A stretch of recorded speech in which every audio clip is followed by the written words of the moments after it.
Hey folks, and welcome back to Torment Tides of Numenera. So, I'm not sure if I'm destined to be doing this stuff, because I just finished up a 45-minute episode, and the recording had kind of done some weird flicker thing about 5 minutes in, but said it was still recording, and then it didn't.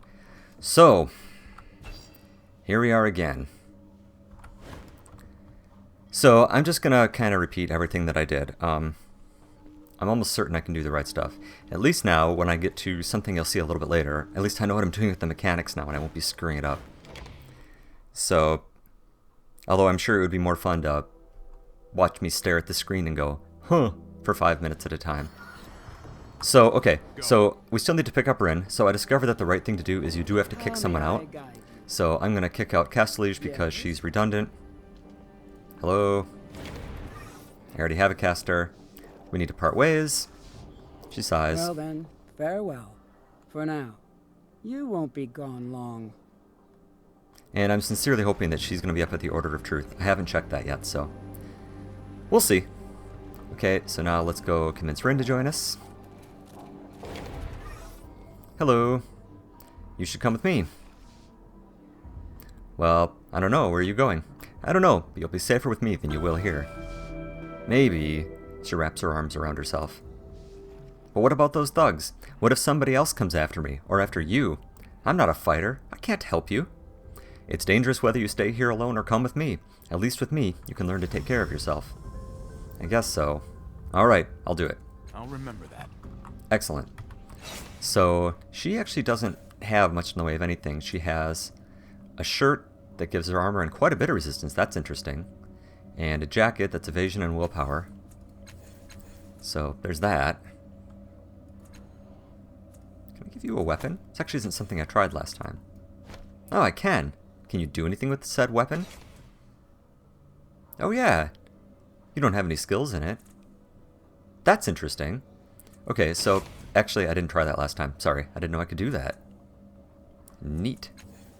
Okay, well, okay, next up, I went and I talked to the kids down here. So I went and spent 5 or 6 fruitless minutes walking through the whole conversation tree again with the Stitches, and got nothing. It still doesn't like Yelly Man over there, and you can't communicate with it in any meaningful way. If I could use Tidal Surge, then I would be able to do something about it, but I can't. So, okay, so I talked to Nim. These are the sisters of the guy here.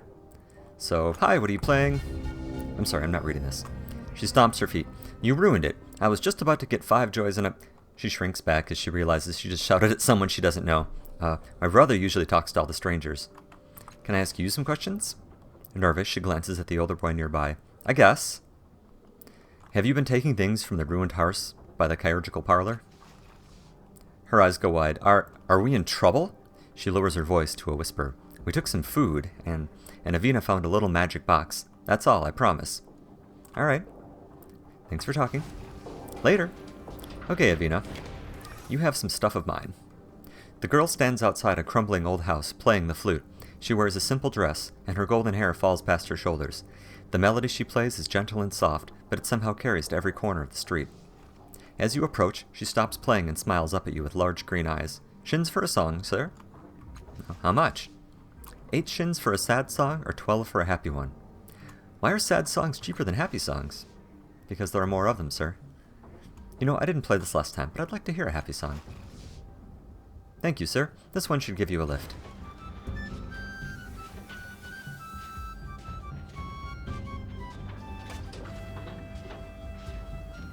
There we go. Nice. So, can I ask you some questions? Alright. Someone saw some children playing in the ruins of a collapsed house. Was that you? She nods, unashamed. That was Zeb and me. He got some food that would have gone bad anyway. I found something even better. Her lower lip sticks out. But it's mine. Well, you don't have to show it to me, but can you tell me what it was? It's okay, I'll show you. She takes something small out of her pocket and shows it to you. It looks like a small metallic cube, but there's something off about the geometry, as if you weren't quite seeing it in perspective. That's because it's the Allspark. It's a trick box. I don't know why, but it just felt right when I picked it up. She twists it gently, this way and that, but the box remains sealed. You can faintly hear something rattling about inside. I haven't figured out yet how to open it, but I will. Seriously, kiddo, I'm sorry. It's not yours. I have to return it to its rightful owner. Me. I didn't steal it. I found it. She snatches it back, but after a second she slumps and holds it out again. But I guess if it's someone else, they should have it. It's for a good cause, I promise you. She sniffs a little as you take the box. Okay. Making a note. Was that all you wanted? Yep. Sorry, kid. Okay, so we have this nifty little thing. This is a small metallic cube recovered from the ruins of a collapsed house in Cliff's Edge. It is etched with tiny symbols, but the means of opening the box is not obvious from a cursory visual inspection. At first glance, this metallic cube seems simple enough. Then you see light reflecting off a myriad of tiny silvery paddles within. Behind them is an intricate network of coils and springs. Something rattles within. Let's examine it. You raise the cube to eye level and shake it again. Nothing moves within, but once again you hear the rattle of an object trapped inside. Something rough grazes the edge of your thumb. Turning the cube sideways, you see a finely etched diagram, a labyrinth network of circuits. No, it's an ancient machine language you recognize from your studies of old technology. It says, "To my daughter, let this gift occupy your time until I return, and I will return. That is a promise." You look closer. Near the word promise are two identical interlocking sigils, two hands joined together. They look more pronounced than the rest of the words. Let's smell it. Beneath the expected greasy stench of metal, you detect salt, the mingled aroma of heated metal and stone. A fearsome sense of nostalgia grips you for a moment, tied to absolutely nothing that you can recall. So let's try squeezing it between my hands. You press the box between your palms, and it collapses with the satisfying hissing series of clicks. When you let go, it immediately springs back into a seemingly rigid shape. That's neat. So let's go ahead and press down on the sigil. The button resists at first. It clearly hasn't been pushed in years, if it has ever been at all, but when it gives way with a somewhat worrying snap, a chorus of mechanical clicks begins inside, like the beating of many distant wings. They fall silent, and one of the sides falls away. Not into a socket, but into non-existence. Yeah, it's just in a direction I can't see. On the interface is a dark hole protected by more words. In truth this time. 4 numbered buttons surround the circle like the points of a compass. So, I still have this written down, sorry. So I'll push the first button, and it goes click. Push the second button, and it goes click. And if you push the wrong button, it goes clunk, and you have to start over. But we'll go ahead and press the fourth button. The top of the cube folds down, revealing the gift within, a ring loosed from its cradle. Perhaps it got loose on its own, or perhaps the daughter solved the puzzle long ago and rejected the gift. You lift the ring from the cradle and tuck it away and snap the cube closed. But that is not all. So let's go ahead and examine it again. Really?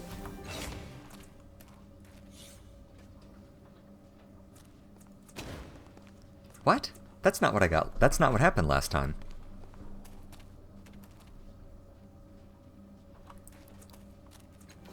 Did I screw this up?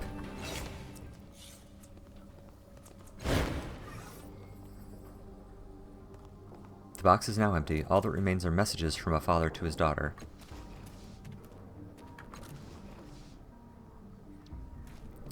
Crap. Okay, so I had gotten a little thing where there was a hole in the middle and I could look through, and I saw a woman standing on a parapet with my hand on her shoulder, and she looked back and had a small smile, and then I noticed that as if I was reassuring her, and then it just looked like my hand on her shoulder was, you know, a little tense because I was, you know, scared as well. So anyway, oh neat. So +5 evasion, +5 on speed tasks. So that's cool. Here comes the boredom slayer. This guy cracks me up.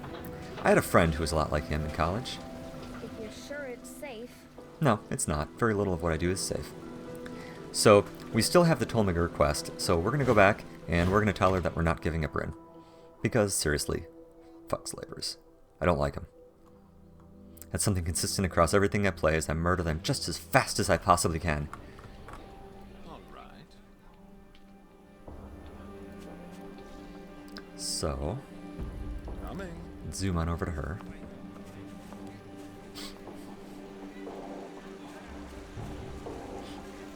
Of course. Rin grabs your wrist and stops walking. She's trembling, staring at Tolmagura standing atop the platform. It's her. Don't take me up there. Don't make me go back to her. She looks at you, her eyes wide and pleading. Why? What did she do to you? She's what's the word? She steals people. Her tone is low, and she keeps herself partially hidden behind you. It's clear she doesn't want to attract attention. She found me, said I was her property. Those thugs who were looking for me, she sent them, but I won't go back. I'm never going back. She meets your gaze. You won't let them have me, right? Don't worry. I'll find some way to figure this out amicably. Alright, she seems cautious but trusting. Don't worry, I'm not going to give you up to the slaver. Ah, there's my lost little bird. Glad you found her. Now, just send her on over here and we'll count this job done. I don't want to go, Rin whispers. We need to talk about this, Toll. No, we don't. Just give me the girl and... She puts her head to her face. Fine. Fine. Didn't want to tell you this, but... Damn it. She grits her teeth. Here's my dirty secret, and if you tell anyone, I'll burn your flesh and scatter your bones. I'm a cast-off like you. You want to know why I want the girl? It's because she helps control the tides in me. She keeps them from slipping out into the world. Without Rin, everyone around me gets hurt, or even killed. If I use an adult for this, they die. So here's the deal. Give me the kid, and I'll teach you to control your tides better. Don't, and, well, let's not get into don't, huh? No deal. We'll settle this some other way. No, the time for talk is over. She stares at you, and you feel a sudden swirling in your psyche, a cacophony of dueling emotions. She's doing something with the tides, filling you with sickness and despair, the overwhelming compulsion to lie down and sob. She stops, a grim smile on her face. You want an example of what cast-offs can do? You want to know why I want the girl? She keeps me from doing that. Now give her to me. Heh. How about this? Stop using the tides to hurt people, or I'll tell the cult of the changing god that you're a cast-off, and you will never get rid of them. Her face loses its mocking cheer, and she speaks slowly and deliberately. If you do that, I will spread your guts across the harbor. You do not put those mewling sycophants on my tail. Are we clear? Good. Now, send Rin over here. No. Didn't I already go through this? Did you just use the tides on Mace as you do to Rin? Frequently. Do you have a problem with it? I didn't get this tree. So why can't you use your followers instead of Rin? She sneers. Did you miss the part where all adults die if I surge into them? Not an option. I don't want to leave a trail of dead and dying in my wake. Apart from being, evil, it raises questions from authority figures. You said Rin keeps your powers from hurting or killing other people. How do you know it won't kill her? She looks away from you, from Rin. I don't know. I can't bear the thought that it might. But those others there, they're my friends. If I lose Rin, my power might still kill them. You should learn to control your powers better. You don't need to use someone else as a sponge. She spits, not quite at your feet, but certainly near them, says the cast-off who can't control his own tides. Enslaving Rin is destroying her life and her potential anyway. One way or another, you're killing her. She's prepared an angry retort, but it dies on her lips. No, I'll let her go when... Damn it. Right, so how old does Rin have to be before your powers kill her? She's pretty close already, isn't she? She shrugs but avoids your eyes. I don't know. What I do know is that if I don't use her, others will be hurt. So how can you justify keeping Rin in your custody anyway? Release your claim. Rolling an 85. Oh, I won this time. Oh, thank God. Updated my journal. She grits her teeth. Fine, you've convinced me. You can keep her, but you treat her right, you hear? If I even get a hint that you've made Rin unhappy, I'll track you across the 9th world. She concentrates a moment, and the miasma that filled your mind lifts. You know what? I'll even live up to my part of the bargain. I'm going to teach you about your tides, because it will help you keep Rin safe. You ready for this? Alright, let's do this. She fights to keep the despairing sneer on her face. You know I hate all this cast-off skist, right? Alright. So, the changing god. He made us. Maybe not on purpose, maybe we're just an accident, but he made us. He uses the tides to transfer his mind. You felt them, I'm sure. Surges of power, emotion, whatever. That's the tides, and they're pushing around inside you. You focus them into something, you can make a weapon out of them. Manifests differently for each of us. Most of us don't even think about it, but I figure use every tool at your disposal. She breathes out. Close your eyes. Feeling that coiling power in you? That's the tides. Now feel this. I'm going to push a little power at you. Try to fight it off.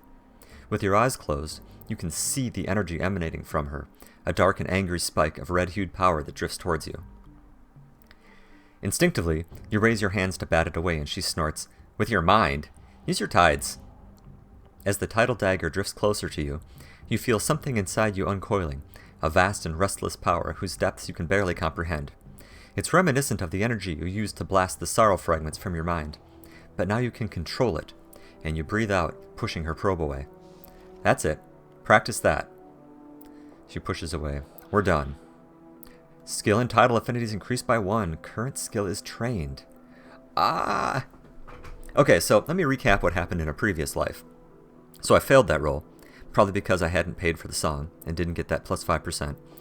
And we threw down her and the 3 slavers, and we killed all 4 of them and looted some stuff. Nothing was very good, like a crossbow. She had a big mace, some money. But of course, because she's a cast-off, her body started like recombining. So she was going to stand up, soon and be very unhappy that I had killed her. So I had the choice to either chop her up and toss her into the sea so she'd never res, carve something into her skin so that she would, have a scar, like as kind of like a warning, a reminder or something. The choice I went for was to leave her alone, because the idea is that, well, first of all, I took her hammer, so she's not going to be as useful. And second of all, maybe if I come back and she saw that I smacked her down, but then like let her re-res, that maybe she would be more amicable, and that, we'd be able to move forward with our conversation. But that was the point where things ended, so this is a way better outcome because I suck at combat and I had a really hard time with it. But since I got through a fight, now the next time I do it, if the recording's working, hopefully it'll be a little more interesting to watch. So, now that I know you're a cast-off, let's talk about you a little more. It's not a core part of my identity, I don't walk around thinking, "Oh, I'm a cast-off, let me think about my place in the world." She jabs her finger into your chest. "I'm my own person, got it? But fine, ask your questions." So, do you know anything about Makina? She shrugs. "I've heard the name. I know she trades with a bad crowd. I've never met her. Don't know where she lives or who she knows. Never hope to either." "Alright. Do you know any other cast-offs?" "I knew Reastrad. Glaive, covered in living metal armor. He had some underworld connections. It didn't end well for him. Last I heard, he scrambled his brain trying to change his past with dodgy Numenera. For the rest of the cast-offs, nope, I keep to myself, and I'll thank you to keep my existence a secret." This is totally the guy that we met up near the airships. That's totally him. That's so awesome. Do you know anything about the sorrow? The what? She looks genuinely puzzled for a moment. "Oh, you mean that monster that looked like the knight mated with some year-old corpse? I don't. Nothing that'd be helpful anyway. I felt it a while back, though." She shivers. "Felt like it glanced my way. Felt like it told me, not yet." She shakes herself free of the memory. "But no, can't tell you anything about it." "So, what is it you hope to accomplish with your life? Why become a slaver when you're effectively immortal?" She eyes you speculatively. "Why? Because it was easy to fall into the life. Because it was a challenge to get good at. Because I don't particularly care what others think about me."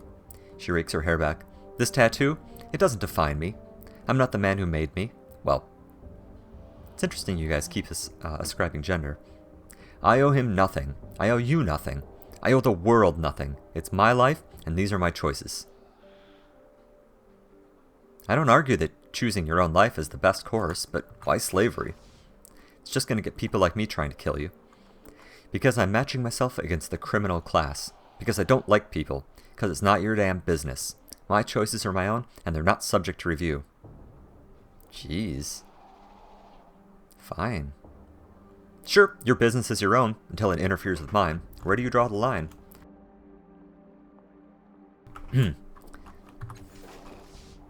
She cocks an eyebrow. "Wherever I please. Weren't you paying attention? It's my life, and I make my own decisions. When they intersect and interfere with yours, then we figure it out on a case-by-case basis. No better way to handle it, I've found." Alright. If you don't have any other epiphanies you'd like to share with me, I've got some important none of your business to attend to. Will you tell me any more about the tides? What about them? So what's the deal with the girl, Rin? Sorry, man, jeez. She caught my pain. When the tides well up in me and overflow, she took the excess and kept me from hurting others. Don't know why, but it was a service. Without her, these others around me, they take the brunt. And while they like the experience in small amounts, any larger surge poisons them, lays them low. It's even killed a couple. So the girl's essential to the well-being of those around me. Yeah, what is the deal with your followers? They seem a little strange. She gives them a quick glance. Well, they are. Rin filtered, I guess, my tides. I turn my energy outwards, and it makes most people sick. But Rin changed that. Instead of making them sick, it gave them hallucinations, pleasant dreams, a euphoria that improves their days. Right now, they're suffering because I've been bleeding off into them slowly. Bad combination. So, I'd like to ask you about these tidal surges. Why? It's different for each of us. I can't tell you how the world looks through your eyes, or what something tastes like on your tongue. You gotta figure it out on your own. I can't tell you that you don't like meat, or what you think. That, I don't know, or that you think, I don't know, fungus is delicious. You see that world your own way. It's what makes you you. Why am I even telling you this? It's remedial experiential philosophy. Alright, fine. Alright. So what's this thing I got? Nope, not Onslaught.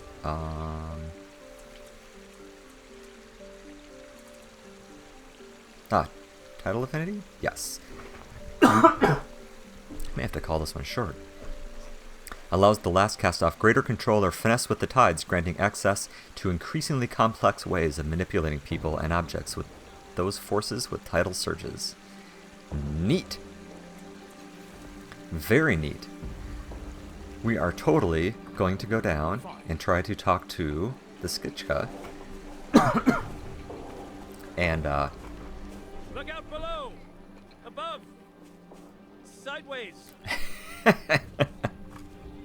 I shouldn't find this guy so funny, I'm sorry, but I really do.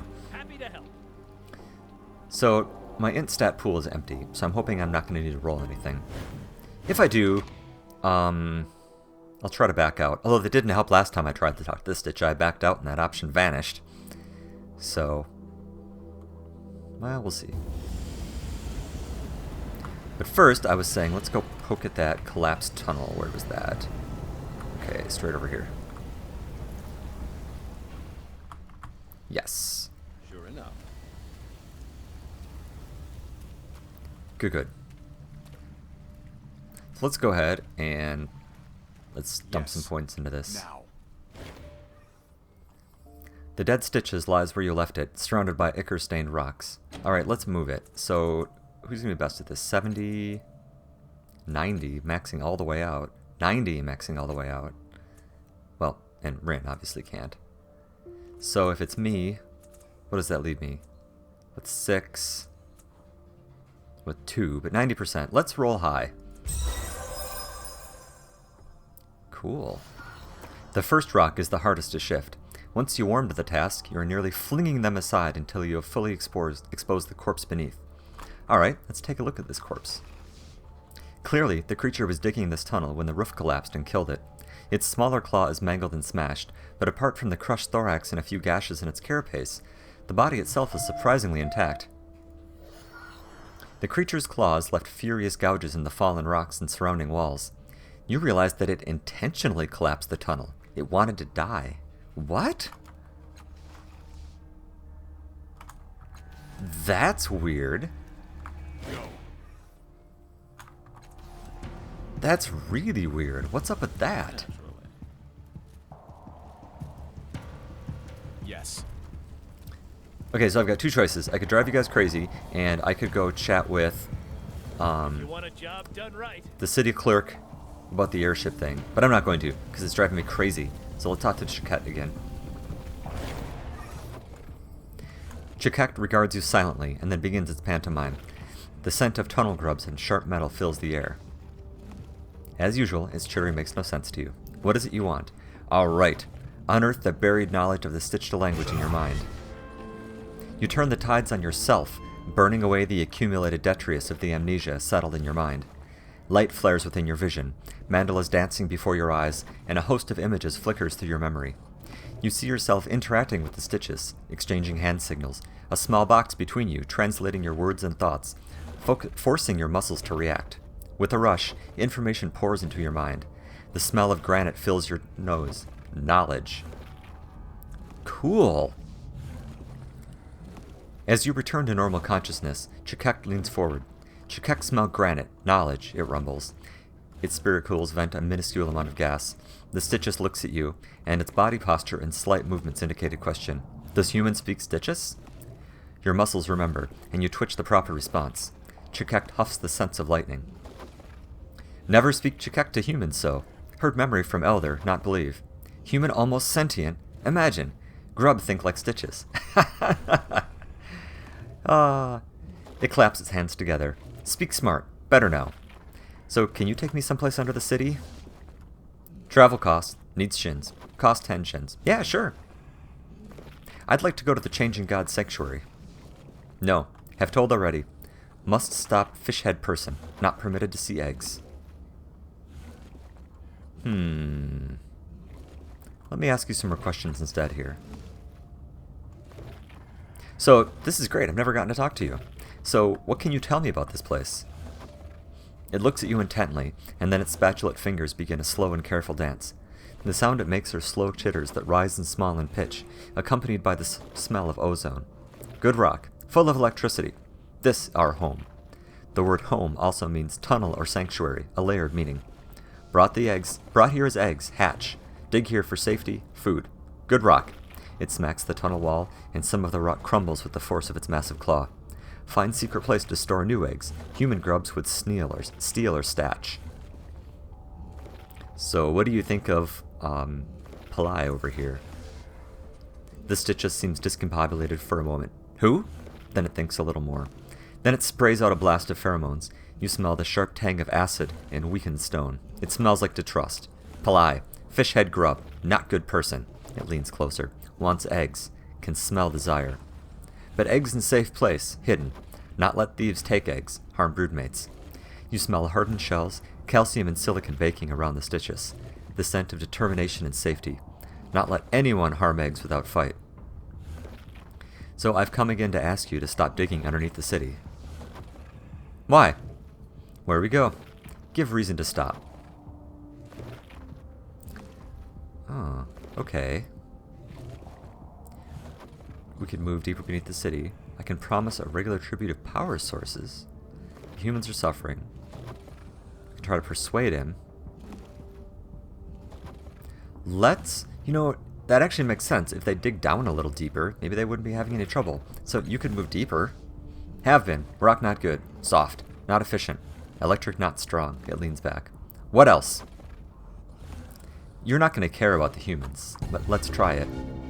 When humans dig, they care for us? No. Why do we care for them?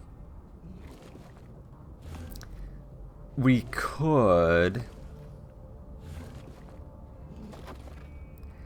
I can't promise this. I can't promise the tribute of power sources.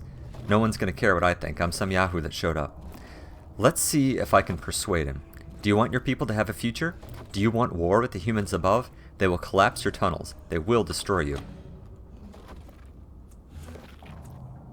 No, I can't. I can't make this roll. Oh,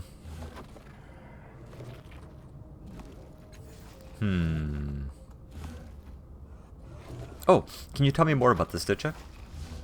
He considers the question briefly, and then emits a puff of pheromones that smell of soft rock crumbling under Determined's hands. It reminds you of resigned acceptance.